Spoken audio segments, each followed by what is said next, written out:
हम आदरणीय साथियों, कैसे हो आप सभी लोग।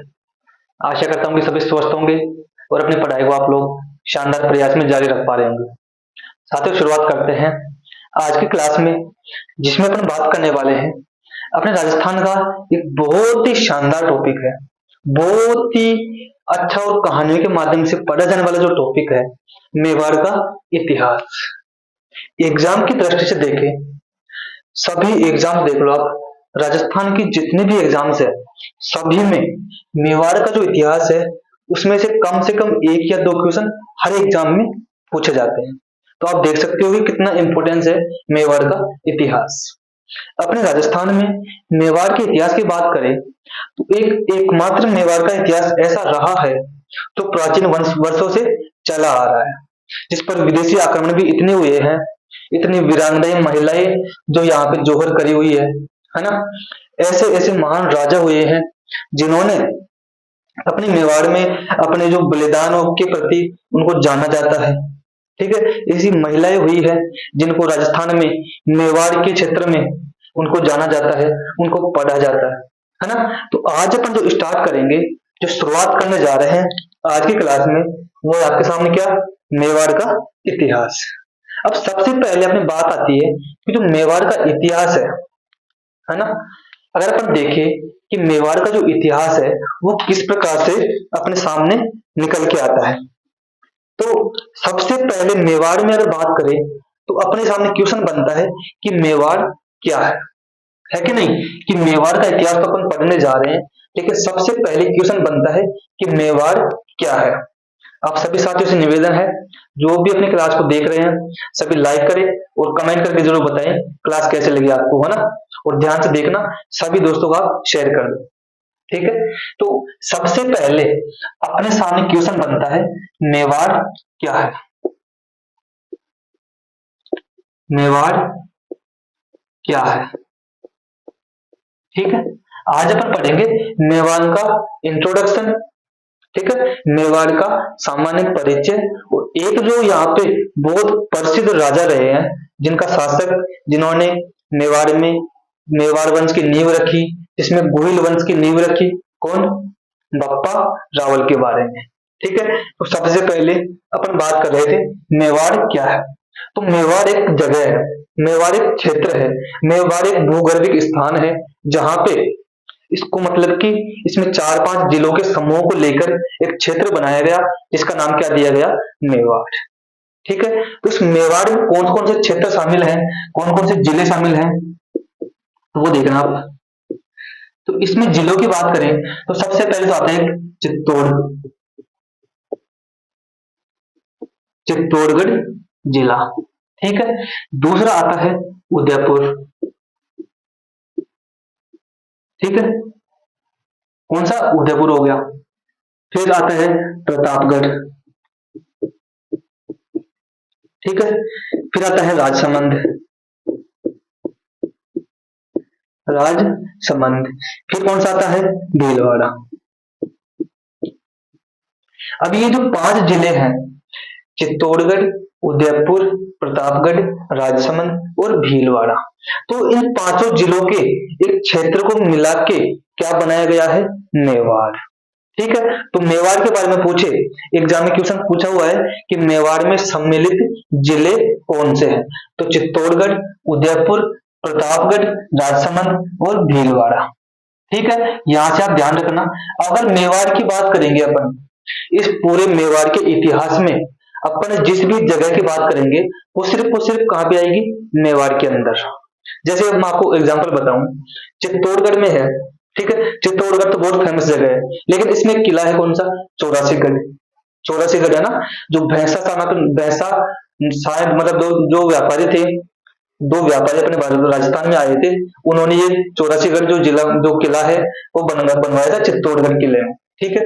उदयपुर में है, तो उदयपुर में जैसे गोगुंदा हो गया, नागदा हो गया, तो ये कहाँ पे है, उदयपुर में। प्रतापगढ़ की बात करें तो जैसे छोटी सादड़ी है, तो कहाँ पे है, प्रतापगढ़ में। राजसमंद में बात करें तो राजसमंद में जैसे बहुत फेमस जगह है कुंभलगढ़ किला, ठीक है, तो कुंभलगढ़ हो गया। बिजोलिया में ये भीलवाड़ा की बात करें तो इसमें एक क्षेत्र आता है बिजोलिया, तो वो भी किससे संबंधित है? भीलवाड़ा से। तो ये जो मेवाड़ का क्षेत्र है इसको अपन देखते हैं। मेवाड़ क्या है? 5 जिलों का समूह। ठीक है, इस मेवाड़ में नेक्स्ट जो क्वेश्चन बनता है अपना, वो बनता है मेवाड़ के प्राचीन नाम कौन कौन से हैं। मेवाड़ के प्राचीन नाम कौन कौन से हैं? ठीक है, तो इन नामों की अपन बात करते हैं।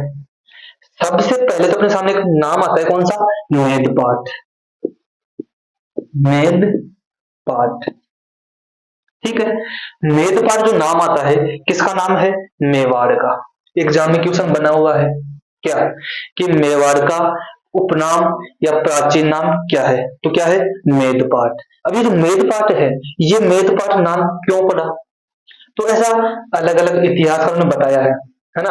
अलग अलग जो राइटर हुए जैसे श्यामल दास है ना, को कर्नल जेम्स टोड है, जे एच ओझा है, तो इन्होंने अपने अलग अलग मत दिए हैं। उन्होंने बताया है कि जैसे कर्नल जेम्स टोड है, इन्होंने बताया कि मेदपाट नाम इसलिए पड़ा क्योंकि यहाँ पे एक मेर जाति रहा करती थी। कौन सी? मेर जाति। तो मेर जाति के नाम पर ही इसका मेर मेर करके मेदपाट नाम बना। ठीक है, एक कहा जाता है कि जैसे यहाँ पे मेद जाति थी, ये मेद के नाम से मेदपाट बना है। ठीक है, तो ये मतलब कि अलग अलग इतिहासकार हुए हैं जिन्होंने इसको नाम दिया है, लेकिन अपने को ध्यान रखना है कौन सा? मोस्टली मेदपाट। ठीक है, मेवाड़ का प्राचीन नाम। एक नाम जो आता है वो आता है प्रागवाट। कौन सा? प्रागवाट। अब ये जो प्रागवाट है इसके बारे में क्या जानकारी है? यहाँ पे सिर्फ अपने को यही याद रखना है कि इनको प्राचीन नाम क्या है। ठीक है, किसने कहा, किसने दिया, वो कोई नहीं पूछा जाएगा, उनका को उसका इंपोर्टेंस है ना। तो अपन वही बात करेंगे जो एग्जाम की दृष्टि से इंपोर्टेंट होगा। ठीक है, तो अपन बात कर रहे थे मेवाड़ी की। मेवाड़ी के उपनाम कौन सा? मेदपाट हो गया, प्रागवाट। प्रागवाट क्यों कहा जाता है? क्योंकि इसमें पठारी क्षेत्र ज्यादा है। क्या है? पठारी क्षेत्र ज्यादा है। ठीक है, अब कर्नल जेम्स टोड ने प्रागवाट के बारे में क्या कहा है? इसने अलग अलग अपनी जो कथाएं दी है, जैसे श्यामल दास ने दी है, जे एच ओझा ने दी है, कर्नल जेम्स टोड ने कहा है कि अपने जो राजस्थान है, जो मेवाड़ क्षेत्र है, इसमें पठारी भाग ज्यादा है, इसलिए इसको पठारी के पठार होने के कारण इसका नाम प्रागवाट दिया गया है ना। तो ये अलग अलग काल्पनिक धारणाएं हैं। दूसरा जो नाम है वो है सिरी जनपद। क्या? सिरी जनपद। अब ये जो सिरी जनपद है, ये नाम क्यों पड़ा? तो सिरी जनपद के बारे में ऐसा इतिहासकारों ने बताया है कि यहाँ पे मेवाड़ में एक जनपद रहा करता था, कौन सा? सिरी के नाम से। सिरी से क्या संबंध है? यानी कि शंकर भगवान से, सब बम बम भोले डमरू वाले। ठीक है, तो शिव भगवान जो यहाँ पे रहते थे, तो उनके समुदाय मतलब कि शिव धर्म को मानने वाले अनुयायी यहाँ पे रहा करते थे। ठीक है, शिव जनपद यहाँ पे रहा करते थे, तो उनको जो जनपद थे वो शिव धर्म को मानने वाले थे, शिव के अनुयायी थे, शिव के भक्त थे, महादेव के भक्त थे। तो इसी वजह से इनका नाम शिव जनपद भी बताया जाता है। ठीक है, तो अपने को क्या याद रखना है कि प्राचीन नाम कौन कौन से मेवाड़ के? ये तो ये मेदपाट हो गया, एक हो गया प्रागवाट हो गया, तीसरा कौन सा है? सिरी जनपद। ठीक है, तो अपन ने देखा मेवाड़ का इतिहास में क्या है, मेवाड़ क्या है, इसमें कौन कौन से जिले हैं वो सम्मिलित हैं। ठीक है, सम्मिलित जिले। एग्जाम में एक बार डायरेक्ट पूछा गया था, पहला ही क्वेश्चन डायरेक्ट पूछ लिया गया था कि मेवाड़ में सम्मिलित जिले हैं। अब बताओ आप कौन कौन से बता दोगे आप, है ना। मेवाड़ का प्राचीन नाम पूछे तो बता देना। ठीक, नोट करो आप, फिर बढ़ते हैं नेक्स्ट पॉइंट की तरफ।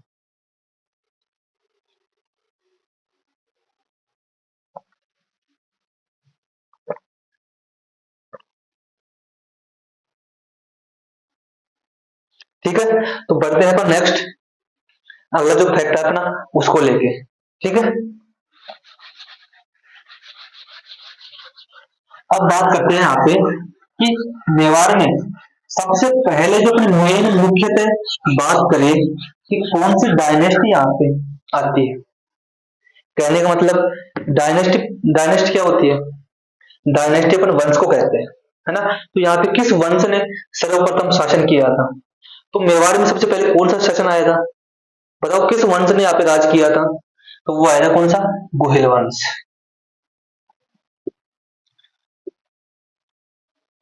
गुहिल वंश। ठीक है, गुहिल वंश यहाँ पे राज किया था। अब ये गुहिल वंश की अगर स्थापना की बात करें कि गुहिल वंश की स्थापना कब की मानी जाती है, तो ये मानी जाती है 566 ईस्वी में। 566 ईस्वी में स्थापना मानी जाती है। नोट्स बनाते रहना आप मेरे साथ साथ ही। ऐसे कैसे नोट्स बना दो आप, अपने को रामायण कोई नहीं लिखनी है। ठीक है, जैसा अपन एग्जाम में पूछा जाएगा अपन वही लिखेंगे यहाँ पे। ठीक है, उन्हीं के अपने यहाँ पे डिस्कस करेंगे, उन्हीं पॉइंट के बारे में। ठीक, अब गुहिल वंश में जो अपने इतिहासकार है, इतिहास के जनक है, राजस्थान में इतिहास के जनक जिनको माना जाता है, कौन? कर्नल जेम्स टोट। कर्नल जेम्स टोट ने क्या कहा है? कर्नल जेम्स टोट, इन्होंने गुहिल वंश की 24 शाखाएं बताई है। 24 शाखाएं बताई है। ठीक है, तो ये आप ध्यान रखना, एग्जाम में पूछा हुआ प्रश्न है कौन सा? 24 शाखाएं। 24 शाखाएं किस वंश में निहित है, सम्मिलित है? गुहिल वंश में कितनी शाखाएं है? ये सीधे सीधे एग्जाम जो प्रश्न है वो पूछा गया है कि गुहिल वंश में कर्नल जेम्स टोट ने कितनी शाखाएं बताई है। ठीक है, तो यह आप याद रखना कि कितनी बताई है? 24 शाखाएं। बताने वाले व्यक्ति का नाम कर्नल जेम्स टोट। अब कर्नल जेम्स टोट ने क्या बताया है कि जो गुहिल वंश है, जो गुहिल वंश है ये कहां से आया था? तो ये आया था बड़नगर से। बड़नगर से। अब ये जो बड़नगर है, बड़नगर से आया था, है ना? आए थे। देखो, मैंने भी आपको बताया अलग अलग इतिहासकार हुए, उन्होंने अलग अलग अपनी बातें मत दी है ना, उनके माध्यम से अपन बात करेंगे, तो इनको खास बात नहीं है। तो याद करने वाली बात है वो ये है कि कर्नल जेम्स टोट ने 24 शाखाएं बताई है गुहिल वंश की। ठीक है, बड़नगर से आए थे। अभी और देखना कहां कहां से आए थे, इतिहासकारों ने क्या क्या बताया है। ठीक है, तो ये हो गया बड़नगर से आए थे। गुहिल वंश को किस जो, एक सेकंड, गुहिल वंश अपने आप को क्या मानते हैं? सूर्यवंशी, यानी सूर्य के वंश मानते हैं कौन? गुहिल। ठीक है, तो याद रखना सूर्यवंशी व हिंदू, हिंदू मानते हैं। ठीक है, तो आप याद रखना कि गुहिल, गुहिल जो है, गुहिल के जो वंशज के जो लोग हुआ करते थे वो अपने आप को क्या मानते थे? सूर्यवंशी। ठीक है, एक चीज यहां से आप ध्यान रखना, गुहिल वंश का एक जानकारी यह भी मिलती है क्या कि ये एक सेकंड, नो शेरवा खां आदिल से आए थे, आए थे। एक जानकारी अपने को ये मिलती है, जो गुहिल वंश है, जो गुहिल डायनेस्टी है, ये कहां से आया था? ये आया था नौशेरवा खां आदिल से। यानी कि ये जो लाइन है नौशेरवा आदिल, ये एक वंश हुआ करता था कहां पे? ईरान में। ठीक है, ईरान में एक वंश हुआ करता था, तो वहां से ये आए थे, ऐसा इतिहासकार बताते हैं। ठीक है, तो ये आप ध्यान रखना, मेन मेन बातें मैंने आपको बता दी गुहिल वंश के बारे में। ठीक है, अब अपन बात करेंगे, एक इनका शिलालेख मिला है गोहिल वंशों का, वो शिलालेख कहाँ मिलता है, किसमें क्या लिखा गया है, उनके अपन यहाँ पे बात करेंगे। ठीक है, तो नोट कर लिया सभी ने? एक सेकंड, कर लिया नोट सभी ने? ठीक है, जिसने नोट नहीं किया वो स्क्रीनशॉट ले लो, है ना? टाइम बहुत कम है अपने पास, टाइम वेस्ट नहीं करेंगे अपन, सिर्फ जो पढ़ाई की बातें हैं, जो अपनी क्लास में होने वाली बातें हैं मेवाड़ के इतिहास के बारे में, उन्हीं की अपन बात करेंगे। ठीक है, ऐसा नहीं कि मैं आपको कहानियां सुनाने लग जाऊं और आपको मैं अपना टाइम वेस्ट करता रहूं आपके साथ। ठीक है, ना तो खुद का टाइम वेस्ट करूंगा मैं, और ना आपका टाइम वेस्ट होने दूंगा। ठीक है, अपन मेन मेन बातें करेंगे तो अपने एग्जाम की दृष्टि से इंपॉर्टेंट साबित हो सकती है। ठीक, यहाँ पे एक अपने को अभिलेख मिलता है, कौन सा? सामूली अभिलेख। ठीक है, ये मिल गया अपने को सामूली अभिलेख। अब ये जो सामूली अभिलेख मिला है, ये कहां से मिला है अपने को? तो ये मिला है जावर माता के मंदिर में, जावर माता के मंदिर में। ठीक है, और ये जावर माता का मंदिर कहाँ पे है? ये है सिरोही में।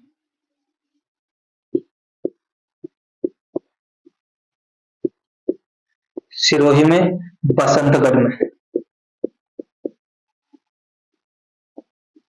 ठीक है, कहाँ पे है? सिरोही में, बसंतगढ़ में। इसमें क्या जानकारी मिलती है? इसमें मिलती है गोहिल वंश की जानकारी,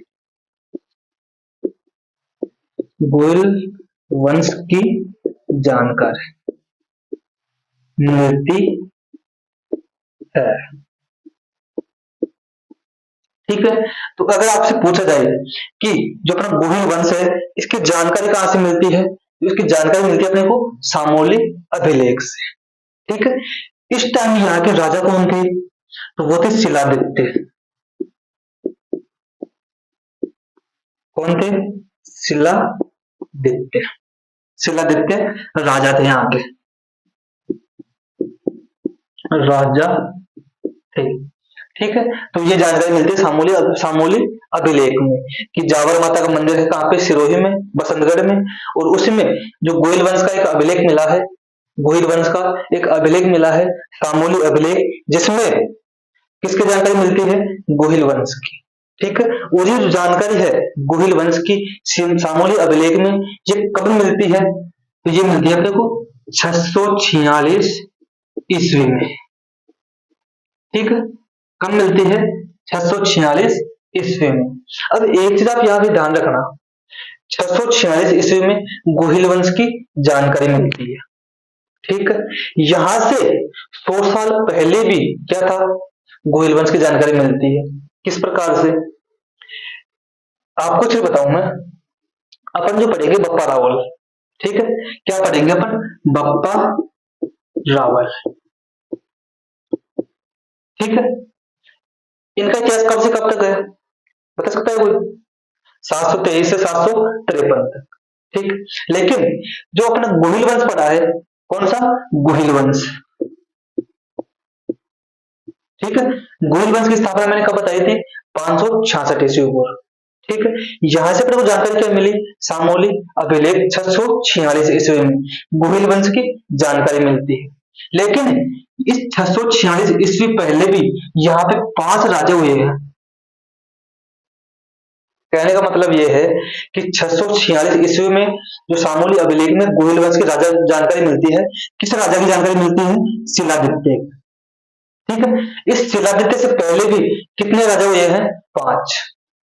ठीक है, शिलादित्य, वो शिलादित्य 4 नंबर का राजा था। उसके बाद कौन आया? वो बप्पा रावल, जिसके बारे में अपन आज बात करेंगे। ठीक है, शिलादित्य से पहले भी कितने राजा हुए हैं? 5। ठीक है, तो शिलादित्य का इतिहास कब से है? 646 ईस्वी से। इससे पहले कितने राजाओं ने शासन किया? 5 राजाओं ने। तो अगर एक राजा की बात करें तो औसत एवरेज निकाले अपन, अगर 20 साल। ठीक है, तो 20 पंजे कितने हो गए? 100। ठीक है, तो अपना जो गोहिल वंश की जो डायनेस्टी है, गोहिल वंश की जो नींव है, गोहिल वंश की जानकारी मिलती है, वो कब से मानी गई है? 646 में से 100 कम कर दो, कितने हो गए? 546 है, 546 है ना? तो 100 कम करोगे तो 546 ईस्वी में भी किसकी जानकारी मिलती है? गोहिल वंश की। ठीक है, अब बात करते हैं मेन टॉपिक की तरफ। ठीक है, तो आप एक बार नोट कर लो।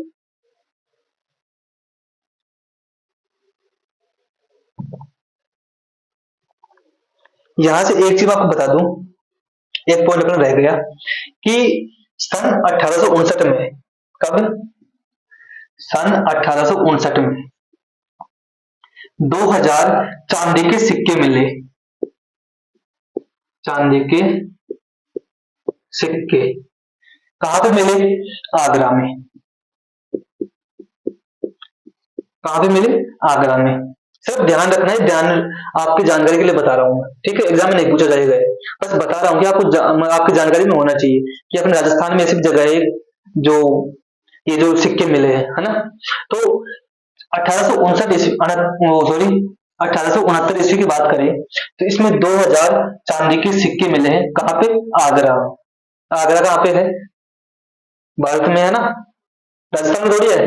कहीं आप ऐसे बोल राजस्थान में आगरा है, ठीक है, जहां पे अकबर ने शासन किया था। तो उस आगरा में 2000 सिक्के मिले। इन सिक्कों पे क्या लिखा था? इन सिक्कों पे क्या लिखा था? इन पे लिखा था श्री गोहिल। क्या लिखा था? श्री गोहिल। मोस्ट इंपोर्टेंट प्रश्न बनता है यहां से कि 1869 में 2000 सिक्के मिले चांदी के, जिसपे क्या लिखा था? श्री गोहिल। अब ये जो श्री गोहिल लिखा गया है, इससे हमें क्या समझ में आता है कि आगरा में भी उस टाइम गोहिल वंश का शासन था, या ऐसा कह सकते हैं कि वहां के उसके साक्ष्य मिले हैं, ठीक है। सिक्के मिलने का मतलब क्या है कि आगरा में बहुत बड़े राजा का भी वर्चस्व रहा होगा किसी न किसी टाइम में, एक समय में, प्राचीन काल में, है ना। तो ये चीज आप ध्यान रखना। अब बढ़ते हैं अपन नेक्स्ट, जो अपना मेन टॉपिक है, मेन आज का जो अपना राजा आता है बप्पा रावल, उसके बारे में अपन विस्तार से बात करते हैं आज, ठीक है। आप पढ़ते हैं अपन बप्पा रावल के बारे में। बप्पा रावल कौन था, बता सकता है कुछ? बप्पा रावल वो महान योद्धा था, महान शासक था, जिसने गजनी तक जाके, अफगानिस्तान में जगह पड़ती है गजनी, वहां का शासक था एक सलीम, उसको हरा करके उसकी बेटी से विवाह करके कौन आ गया था? बप्पा रावल। इतना ताकतवर आदमी था। तो आप देख लो, अफगानिस्तान जाके वो शादी करके आ गया, और आजकल के अपने लड़के पास के पास में नहीं हो रहे। अब बताओ आप, अपने जनरेशन पता नहीं कहाँ जा रही है। मुझे बड़ा अफसोस होता है कभी कभी देखता हूँ। लेकिन लड़के बेचारे क्या करे, बेरोजगार है। और बेरोजगार की कहानी मुझे, भाई क्या बताऊं रे आपको, बेरोजगार की कहानी मेरे से ज्यादा कोई नहीं जान सकता, कोई नहीं बता सकता है भाई, है ना। एक चीज तो यहाँ पे नॉर्मल हो गया अपने समाज में, कौन सी? कि जैसे बताऊं आपको, अपन कोई भी लड़की देखने जाते हैं या कोई लड़का देखने जाता है ना, तो लड़की वाले क्या पूछते हैं? लड़का क्या करता है? अब भाई अपने क्या बोले, अगर कोई नौकरी में तो बोल देते हैं कि मेरा बेटा, मेरा लड़का ये नौकरी करता है, ये जॉब करता है, इस नौकरी में, इस पोस्ट पे, इस पद पे है। अब भाई कोई बेरोजगार हो तो क्या बोलेगा? तो ये चीज भाई अपने समाज में है ना, ये बहुत गलत है। क्योंकि अगर एक चीज आप बताओ मुझे, क्या बेरोजगार इंसान होता है, उसकी कोई लाइफ नहीं है उसको, उसकी शादी नहीं होनी चाहिए ना। तो इस समाज की पता नहीं सोच कहां से कहां तक जा रही है यार, मेरे तो समझ में नहीं आ रहा। लेकिन आजकल की लड़कियां भी बड़ी बड़ी सेंसिटिव हो गई है ना। तो ठीक है, अपन अब अपनी बात करते हैं, वरना फिर टाइम बहुत ज्यादा हो जाएगा। अपन बात कर रहे थे मेवाड़ के इतिहास की, और इसमें जो अपना सबसे प्रतापी शासक हुआ है कौन? बप्पा रावल। बप्पा रावल के बारे में अपन विस्तार से बात करेंगे। सबसे पहले बात करते हैं बप्पा रावल। बप्पा जो रावल थे, बप्पा रावल थे, इनका वास्तविक नाम क्या है? वास्तविक नाम वो क्या है? वो है कालभोज। क्या है? कालभोज। बप्पा रावल का वास्तविक नाम क्या है? कालभोज। ठीक। अब नेक्स्ट पॉइंट में बात करें कि बप्पा रावल की, ये जो बप्पा है और ये रावल है, ठीक है, इसमें जो रावल है ये एक प्रकार की उपाधि है। क्या है? उपाधि। तो रावल एक उपाधि है।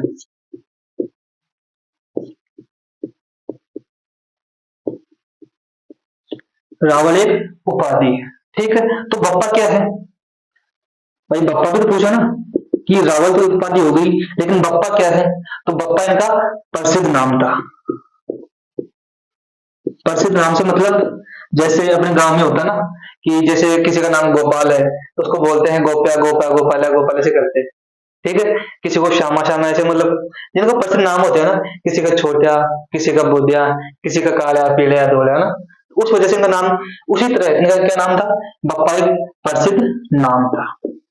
ठीक। बप्पा रावल की बात करें तो ये किसके वंशज थे, किसके पुत्र थे, शिलादित्य के। ठीक है। इनकी मम्मी की बात करें तो कौन थी, पुष्पावती। ठीक है। अब कर्नल जेम्स टोड है, कर्नल जेम्स टोड इनकी एक कहानी बताता है पुष्पावती और शिलादित्य की। ठीक है। कौन बताता है, कर्नल जेम्स टोड। ठीक है।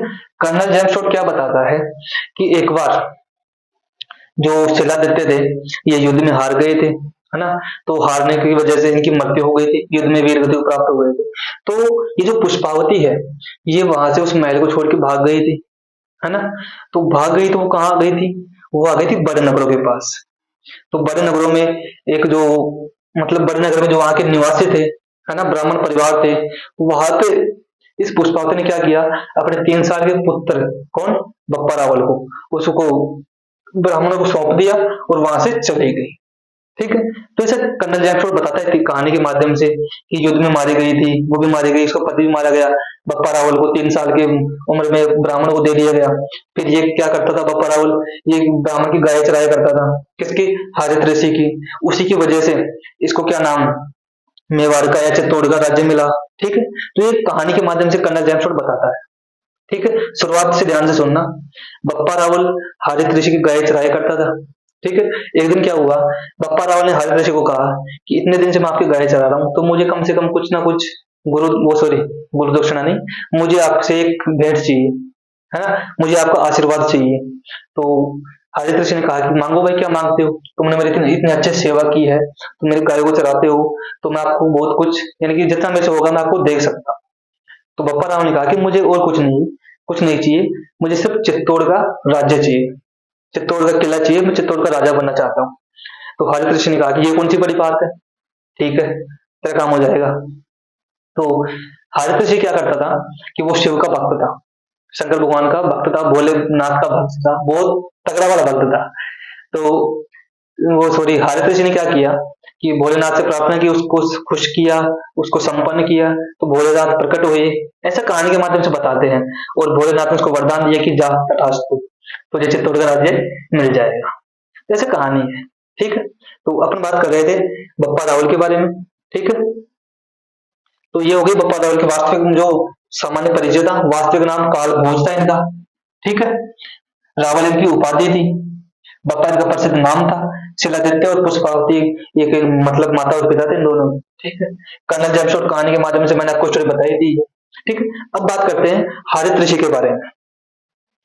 हारित ऋषि ने किस प्रकार इनको क्या दिया, चित्तौड़ का राज्य दिलवाया। ठीक है। तो अब बात करते हैं अपन हारित ऋषि कौन थे। हारित ऋषि, ठीक है, हारित ऋषि की बात करें तो ये क्या थे, ये एक ब्राह्मण थे, ब्राह्मण थे। ठीक है। शिव के भक्त थे, शिव के भक्त थे। ठीक है। बप्पा रावल उनकी गाय चराता था, बप्पा रावल इनकी गाय चराता था। ठीक है। हारित ऋषि के आशीर्वाद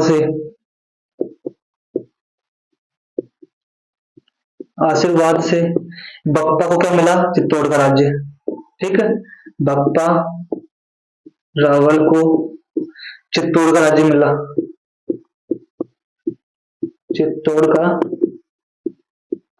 किला मिला या राज्य मिला, एक ही बात है। ठीक है। चित्तौड़ का किला मिला। ठीक है। तो मैंने स्टोरी के माध्यम से आपको बता दी कि किस प्रकार से गाय चलाता था और किस प्रकार से इनको राज्य मिला। अब यहां से एक चीज बात करिए अपन कि ये जो सॉरी बप्पा रावल थे, ठीक है, बप्पा रावल एक बार क्या कर रहे थे, ये जो हारित ऋषि की गाय चराया करते थे, तो हरित ऋषि ने इनको आशीर्वाद दिया कि जा तुझे चित्तौड़ का राज्य मिल जाएगा। ठीक है। एक बार क्या हुआ, अपने चित्तौड़ में, कहाँ पे, चित्तौड़ में, चित्तौड़ में उस टाइम राजा कौन था, वो था मानमोरी, मानमोरी मौर्य। ठीक है। तो ये जो मानमोरी मौर्य चित्तौड़ में राज कर रहा था, उस टाइम गजनी का एक शासक था कौन, सलीम। अफगानिस्तान में जो जगह है गजनी, वहां का शासक था कौन, सलीम। उस सलीम ने कहां पे अटैक किया, चित्तौड़ पे, सलीम ने। ठीक है। सलीम ने अटैक किया चित्तौड़ पे। तो उस टाइम चित्तौड़ का जो शासक था मान मौर्य, उसने सभी अपने आसपास के राजाओं को बुलाया और कहा कि वो सॉरी सलीम आक्रमण कर रहा है, तो उसको अपने जवाब देना है, उससे युद्ध करना है। सभी राजाओं ने मना कर दिया। तो वहां पे मानमोरी ने, जो एक बप्पा रावल इधर उधर भटक रहा था, उनके पास काम लेने गया था। बप्पा रावल मानमोरी की जो महल था उसमें काम मांगने गया था।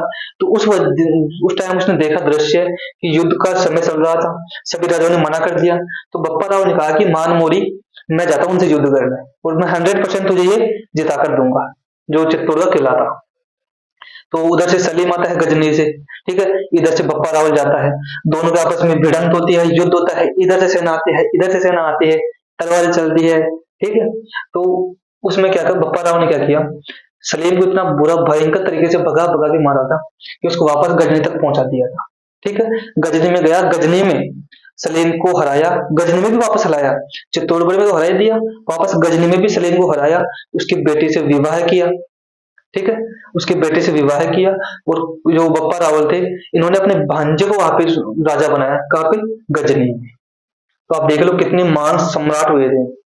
ठीक है। तो चित्तौड़ में मानमोरी उस टाइम राजा था। वहां से बप्पा रावल आया, कहां से, गजनी से वापस आया, मानमोरी से युद्ध किया। इसने कहा गया तू भी हट, तो क्या है मेरे सामने, जब मैंने उसको परास्त किया कर दिया, तो तू कौन सी खेत की मूली है।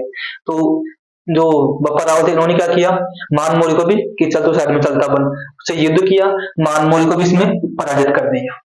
ठीक है। तो अपन देखते हैं एक बार कि, यहीं पे देख लेते हैं कि जो हरित ऋषि के सहयोग से युद्ध किसके मध्य हुआ था। एक तो बप्पा रावल वर्सेज मानमोरी, मानमोरी के मध्य। ठीक है। बप्पा रावल और मानमोरी के मध्य युद्ध हुआ। ठीक है। इसमें विजय किसकी हुई, बप्पा रावल की, हार किसकी हुई, मानमोरी की। ठीक है। इस युद्ध के पश्चात बप्पा रावल को बप्पा रावल को किसका राज्य मिला, चित्तौड़ का,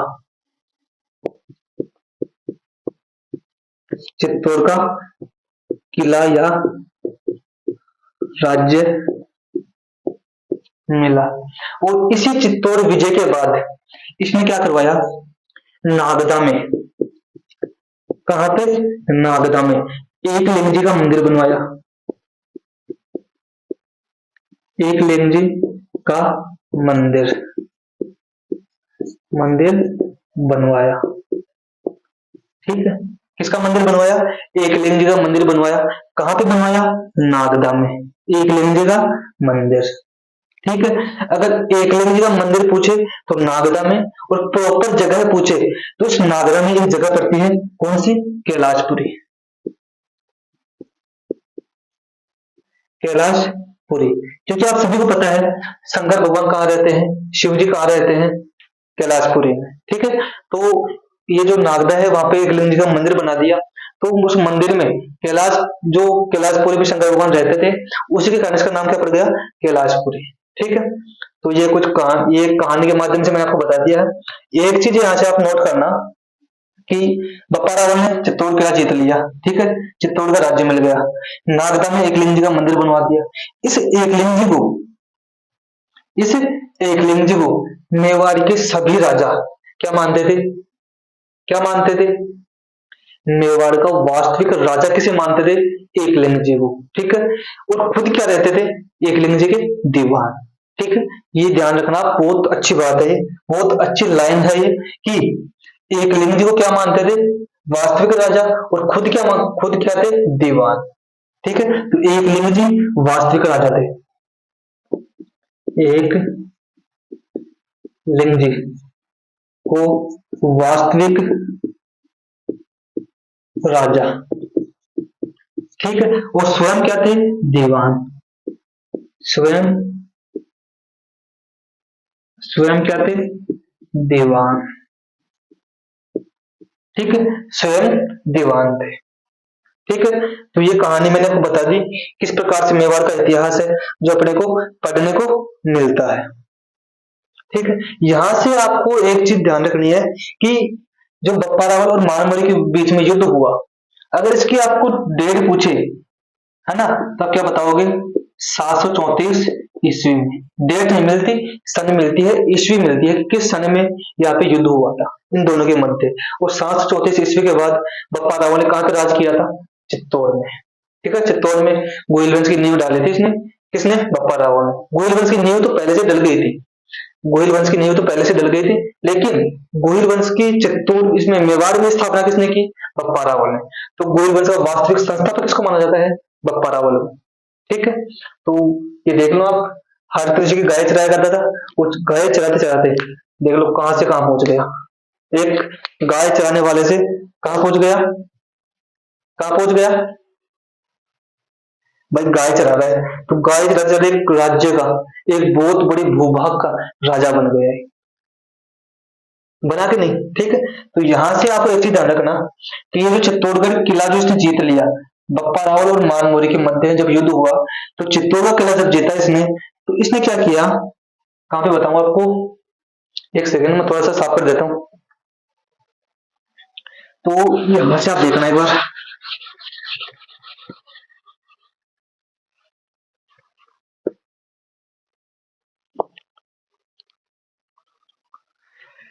जब बप्पा रावल ने चित्तौड़ विजय की, चित्तौड़ विजय, ठीक है, तो चित्तौड़ विजय के पास बप्पा रावल ने 3 उपाधियां धारण की। बप्पा रावल ने जब चित्तौड़ में विजय की, तो उसके पूर्व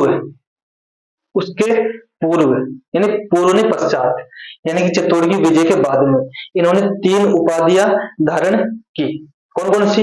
एक तो राजगुरु, एक हिंदू सूर्य या हिंदू गुरु गुरु भी बोलते हो, हिंदू सूर्य भी बोल सकते हो, और एक चकवेगी, ठीक है। तो तीनों उपाधि आप लिख लो। उपाधि कौन कौन सी है? एक तो है राजगुरु, राजगुरु, एक है सूर्य, हिंदू, हिंदू सूर्य, हिंदू सूर्य, हिंदू सूर्य, और एक कौन सी है? एक है चकवे, ठीक है। तो ये चीज आप ध्यान रखना कि बप्पा रावल ने कितनी उपाधि धारण की थी? 3। कौन कौन सी? हिंदू गुरु, सॉरी, हिंदू सूर्य, राजगुरु और चक्र की उपाधि धारण की थी, ठीक है। तो ऐसी क्लास में मिलते हैं अपन नेक्स्ट। बहुत अच्छा, जो नेक्स्ट इसका भाग है मेवाड़ का इतिहास, बप्पा रावल के बाद जो राजा आता है उसके बारे में अपन कहानी के माध्यम से लेके आऊंगा मैं अगली क्लास, ठीक है। तब तक के लिए आप पढ़ते रहिए और अपने क्लास को अपने दोस्तों के पास शेयर करो सभी को, जिससे पता लगे उनको कि अपने मेवाड़ का इतिहास अपन ने शुरू कर दिया है, ठीक है। और लाइक करके कमेंट करके जरूर बताना आप कि आपको क्लास कैसी लगी, ठीक है। मिलते हैं नेक्स्ट वीडियो में, तब तक के लिए आप पढ़ते रहिए। सभी को खमा गणी, राम राम, जय हिंद, जय भारत।